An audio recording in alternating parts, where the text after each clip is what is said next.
শীতলক্ষ্যা নদীর পূর্ব পাড়ে নারায়ণগঞ্জের বন্দর উপজেলার কালাগাছিয়া ইউনিয়ন। গত 2 দশক ধরে বাণিজ্যিকভাবে চাষ হচ্ছে ফুল। গাঁদা, চেরি, চন্দ্রমল্লিকা, জবা, সূর্যমুখী, গ্যালোরিয়া, ডালিয়া, স্টার, মাম, কাঠমালতি, বেরি, জারবেরা, জিপসি সহ দেশি বিদেশি অন্তত 40 প্রকারের ফুল চাষ হয় এখানে। দেশের প্রধান ফুল ব্যবসা কেন্দ্র রাজধানীর শাহবাগ সহ বিভিন্ন জেলায় এখান থেকে ফুল সরবরাহ করা হয়।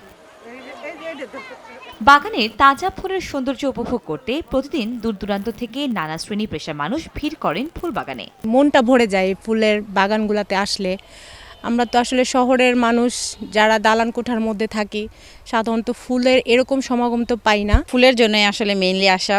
ফুল দেখতে অনেক ভালো লাগে, ফুল দেখলে মন ভালো হয়ে যায়। অনেক দূর থেকে আসছি এখানে ফুল দেখতে।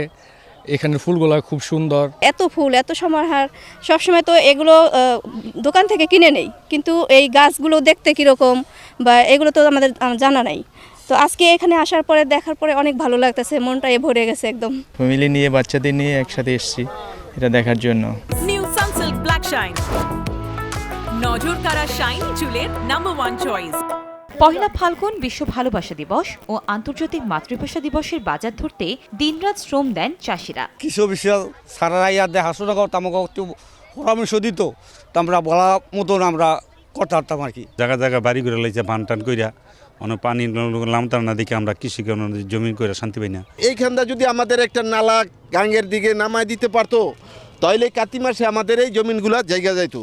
জায়গা গেলে আমরা চাষিরা এখানে কাতি মাসে চারা রোপণ করলে 1 জানুয়ারিতে আমরা ফুলটা নামাইতে পারি। চলতি মৌসুমে 103 হেক্টর জমিতে ফুল চাষ করা হয়েছে। বিক্রির আশা অন্তত 5.5 কোটি টাকা। সময় সংবাদ, নারায়ণগঞ্জ।